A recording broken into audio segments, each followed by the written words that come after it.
Well, hello everyone. It is John C. Morley here, serial entrepreneur. Great to be with you. It is Sunday. It's May 10th. In case you were wondering, yes, it's a Sunday, and we are on the second day of our new master topic, which just started yesterday.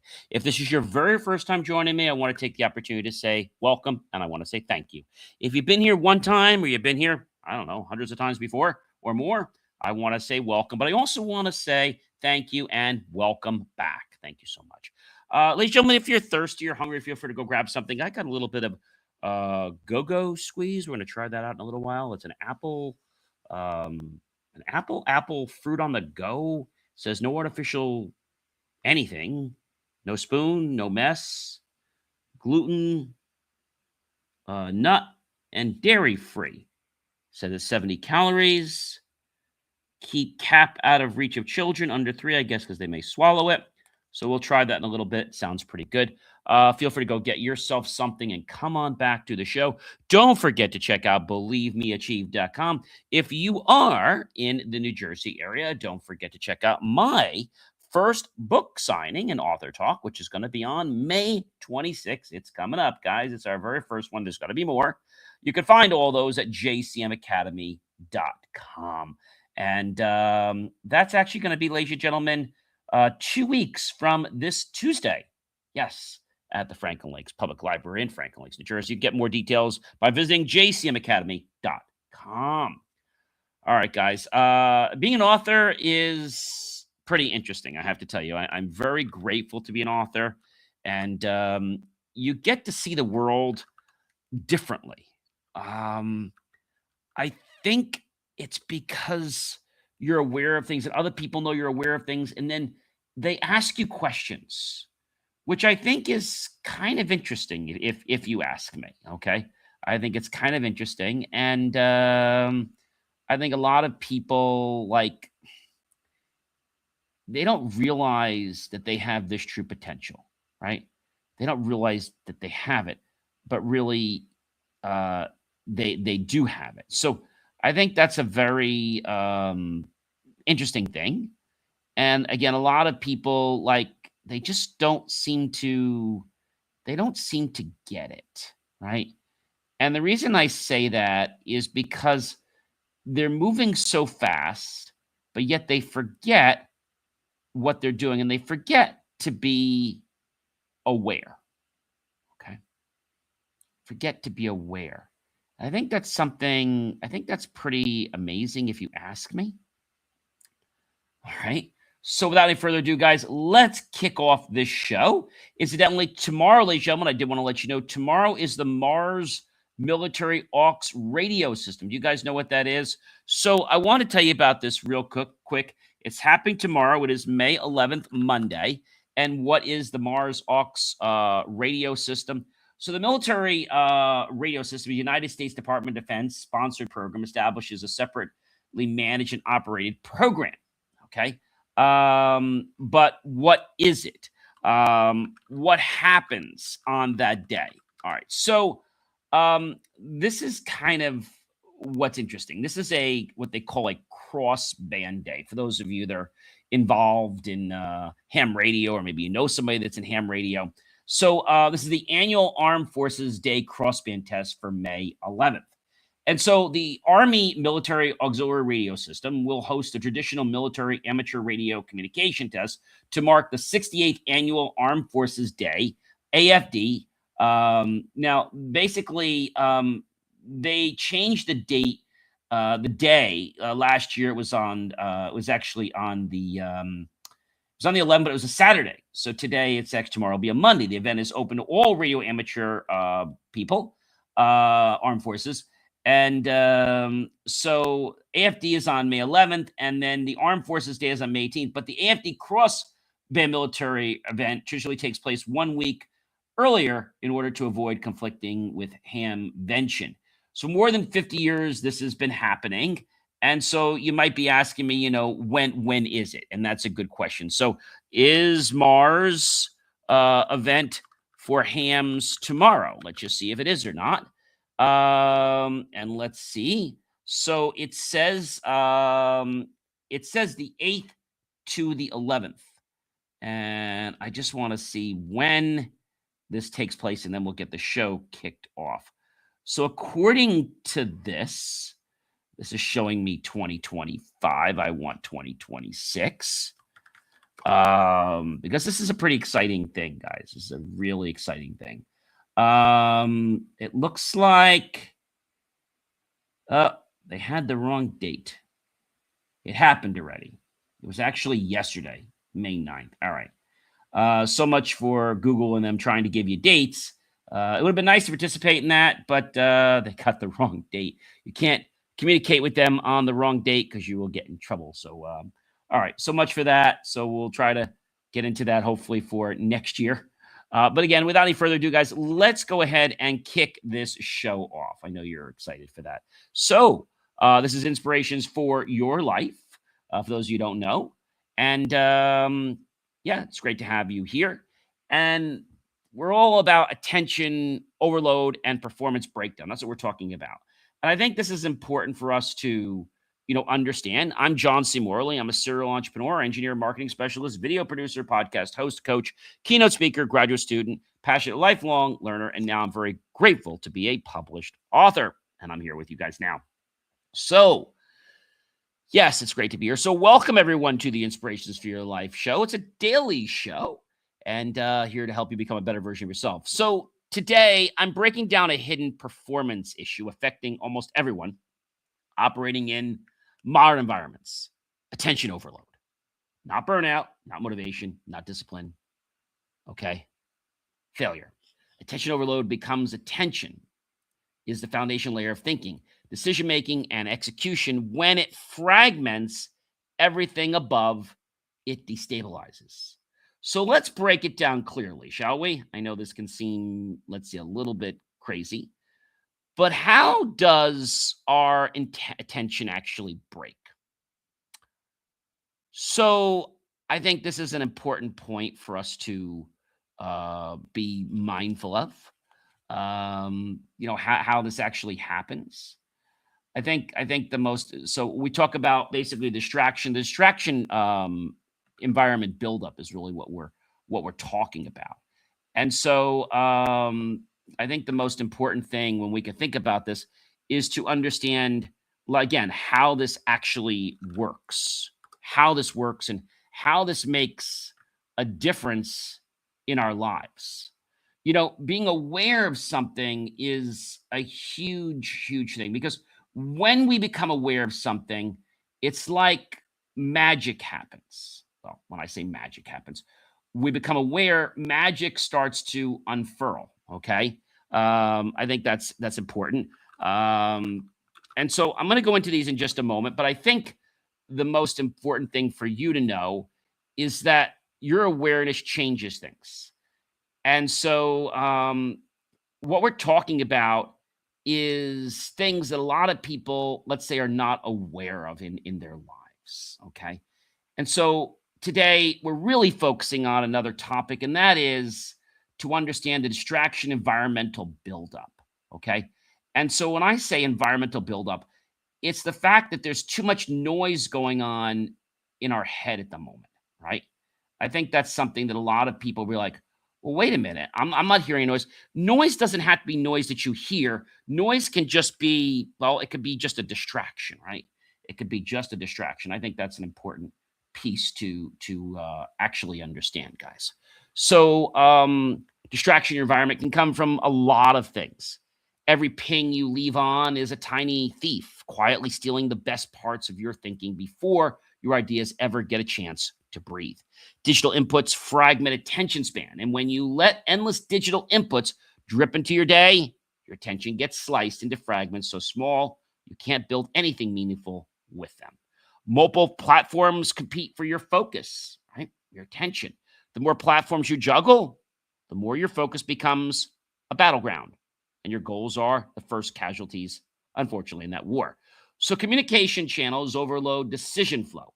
When every channel demands a response, your brain spends its energy choosing what to answer next instead of choosing what truly matters. And I think that's a very important thing for us to realize is that whole concept is how does that work in our lives, right? So, task alerts interrupt execution rhythm. Did you know that? So you might be saying to me, John, this is no big deal, but I want to tell you something. When something doesn't seem like it's really stealing your time, it is. It's stealing your time. And so think of it like this. You ever been on a chat before with somebody? Maybe it was customer service, could be Amazon, wherever, and you feel like they're not really paying attention to you. Well, there's a reason for that. They're probably juggling 5 or 10 other chats, and they're doing a very bad job of it, but the company thinks they're actually saving money. Hey, I'm going to try this go-go squeeze here. So I'm going to just take the top off like this. I think you unscrew it like that. It's pretty cool. And there's a straw already there. Oh, this is pretty cool. And you just kind of squeeze.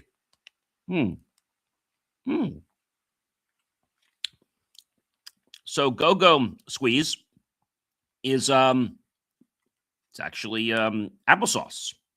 Wasn't sure if it was applesauce or it was a drink. It's organic applesauce on the go. Pretty cool. All right. So the next thing I want to talk about, guys, is constant task alerts. They slam the brakes on your execution. The rhythm, the turning simple progress into a jerky stop and go ride that exhausts you. You don't really become aware of this right away, but you do later on. Environmental noise reduces cognitive clarity. A noisy environment doesn't just annoy you, it quietly fogs your clarity. So you struggle to hear your own best ideas. Constant updates shift priority structure. When you live on constant updates, your priorities are no longer chosen by you, they're shuffled by whatever pops up next on your screen. And you might say, John, I'm in control. I don't need to worry about this. Well, I'm glad you don't need to worry about this, but the truth of the matter is, you do need to worry about this because it's actually making you less efficient in your life. Input streams exceed processing capacity. We think about computers, right? There's only so much you can do on them if the computer can't handle that bandwidth. So it's like, what am I going to do? Or you open too many programs, what happens? Your computer starts to slow down a little bit. Yeah, that's exactly what happens.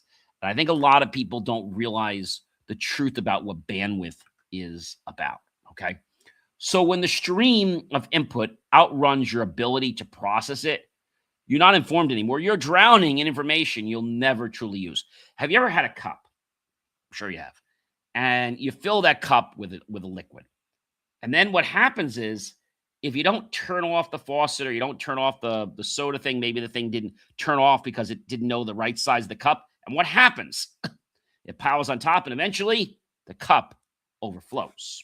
Yeah. Let me try some more. This is pretty good. Very tasty. It's a sweet kind of applesauce. But again, there's no mess in it. And it's also USDA organic. Okay. Task awareness becomes diluted. We're not directly aware of the task deficiency that we're having in our head. Unfortunately, we're not aware of it.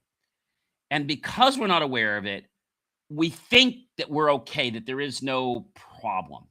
Okay. And I think that's something that a lot of people don't understand. Okay.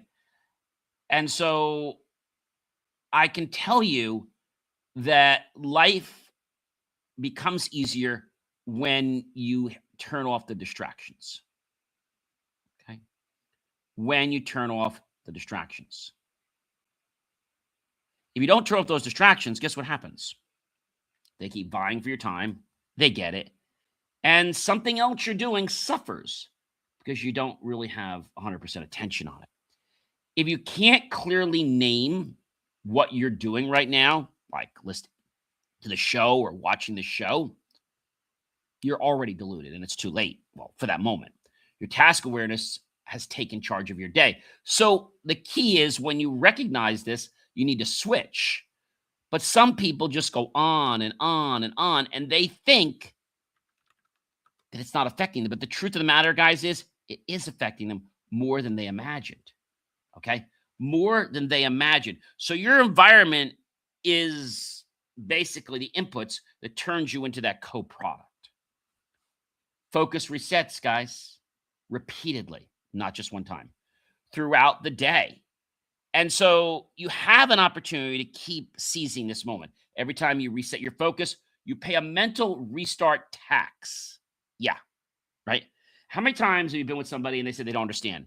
And you're like, so you try to go re-explain it. But after you've done that 4 or 5 times, well, that could be a problem. I had a potential let's say client for one of the groups that I run. I run some social groups, and this person was coming in, was asking all these questions. I answered all the questions. The person couldn't even figure out how to use our website, so I walked them through so easily. Kept telling me it didn't work. I said, "I'll walk you through. I'll get you validated to get the account, registered." But we don't activate the user or put them in any groups until basically we've had a chance to get to know them. And so I did this, and the person messaged me back and said, "Okay, great. Now what?" So I sent them the link where they could, get tickets and stuff. And then they kept asking me, "Well, how many people are coming?" I don't know yet. And then I told them at some events, "Oh, okay. Well, that's not a good one." Then I said, "We're going to be cutting the attendance soon because we keep our group small and intentional." "Well, how many you cap?" And I said, "It's different for each event." And then he came back again, said, "I hate to ask all these questions and I feel so stupid." And he came back to me and I said to him, I said, "Well, this is how it works." And so he says, "Well, what if I want to come to one of your events, but I don't want to pay? I just want to show up, see who's there, and then I'll just pay for my own food." I said, "We're not running, like a bring your own meal here or, a show up the way you want. The group runs the way we run. If you don't like it, well, you should go somewhere else, a meetup or what have you." So finally, what happened after I chatted with this person for a little while, I was close to blocking this person. Finally, this person, after I spent time with them, went back and forth, gave a voice recording, even offered to get on the phone with them. And I was very clear in that recording, very polite. They blocked me because they weren't truly being intentional. They weren't truly being honest with me.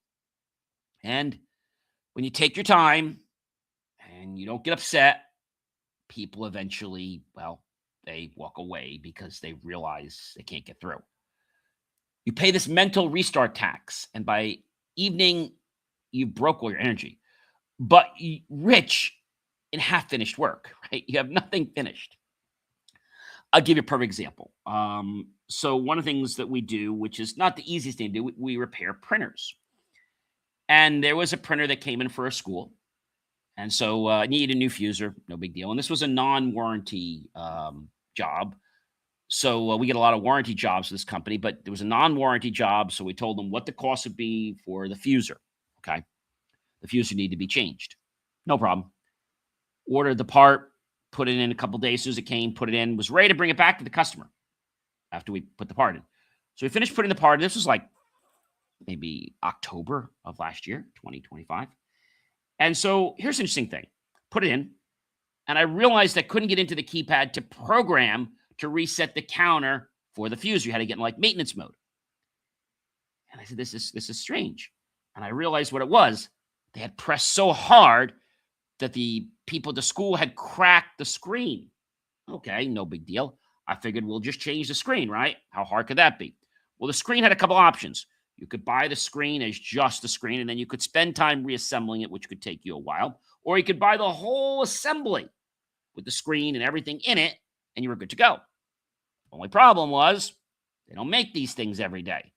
It took us 3 months to get the part. And actually, we just got the part more than that. It was ordered in October. We got the fuser 2 weeks later. We discovered we need the screen that next day. So October, November, December, December to January, January to February, February to March, March to April to May. 7 months. We just got the part about a week ago. So the printer was sitting there, and I knew this wasn't going to be a 5-minute job. So I had procrastinated a little bit. I said, finally, I got to repair this thing. And so I knew it wasn't going to be easy. Took it apart. I first figured I could just pop it in, but I said, no, there's more to it. I've got to take the whole thing apart. But not only do I take the whole thing apart, I have to take the top off the printer, and then I have to disassemble the top from the actual part to get to the tray. And there was a lot more involved. You had to take off bosses that were not just on the covers, but you had to take off the things on the hinges, and you had to remove the hinges after you took the clips off. And then after you do all that, you had to take the piece out, put the piece in, make sure it fit flat, put that all back. That took a few hours. It was getting late at night. I started this one night. I said, I'm going to finish this tomorrow because this is a lot. Next day I got up, finished the repair, got it all working. Everything was perfect, but I could not get the bosses back on to the spots which hold them in. So I had reached out to their tech support, which I rarely do, had gone on to watch their videos, but the video was not filmed in a way that actually explained how to put it in. And what I finally discovered is the video they were showing was only one side, and each side was different. They needed to have a video for each side. That was the whole problem. And this kind of clicked in my brain. It was just this morning. I had got up, and I said, let me just look at this one more time. And I said, this doesn't match the video. And I'm looking at this. I'm like, wait a minute. What they're showing in the video is actually the left side. They're never showing the right side. I see how this goes. It just clips right here. The other side, I looked at, I said, okay, I've got to look for where the boss clips in. Instead of trying to figure out how to put it on, let me see where that pin is. I looked, filled it with my finger, clipped right in, I was done. So, but that sat for a while. But now that I did that, that's not something I'm going to forget. I remember the very first time I took a Brother printer apart after I was certified. It was changing a head, and it was like, it was a lot. It was changing a print head, and there was a lot to it. But this probably is my second hardest repair that I did. One of the most hardest repairs, time-consuming and everything, was I had to not only take the printer apart, okay? I had to take the whole engine out of the printer. Now, forget the top. I didn't have to take the top off, but I take the whole engine out of the printer. So in this case, I had to take the top off, but I didn't have to take the top apart. I had to take the whole engine out. That took about 3 hours. Then I had to take the laser unit out, and I had to put a new one in and do the whole thing back again. And you got to make sure that you do all this right, because if you don't put the things in correctly, you don't make sure that it's seated properly, the little ribbon cables, well, you got to take everything all apart again. So you got to be very conscientious in this step. And you also got to be very careful because it's ESD, right? So that's the other thing. So I just wanted to share that with you and how that moment got me to come back. I'm like, oh, this is so easy. So information intake exceeds organizational ability. So what was happening is I was getting a lot of overload. I said, you know what? I need to just time out. I need to put everything off, and I need to come back to it when I have nothing else trying to get to my head. And when I looked at it, I'm like, oh, this is easy. It just goes right here, and this goes right there. What happened was the video they shot was only of the one side, and they didn't say what side it was, and they never showed the other side because it was completely different. So consuming more information than you can organize turns learning into this metal clutter that feels productive, but it never becomes action. That printer was sitting there for a while. I said, I need to repair it. And I knew the task wasn't going to be simple, but I needed to bite the bullet and say, you know what? I'm going to get this done. And even though I said, you know what? I can't finish it tonight. At least I got a part. At least I took the old part out. And now the next day I could put the part in and I could put everything back together. And that was a real feeling of accomplishment. Okay. I didn't multitask. The only thing I had on, I think, was some productivity music. Context switching becomes habitual, guys. When context switching becomes your habit, depth becomes impossible, and your brain forgets how to stay with anything long enough to master it. And I think a lot of people that are thinking about that are saying, hey, John, you know, this can be a little bit crazy. Yes, it can. Attention recovery time increases. The more often you let yourself get interrupted, the longer it takes to recover. Your attention until getting back in the zone feels almost impossible. With this printer, just putting it away, coming back, just saying and looking at it, and I got a new perspective. I'm like, oh, wait a minute. But that wasn't coming when I kept trying to push it that night.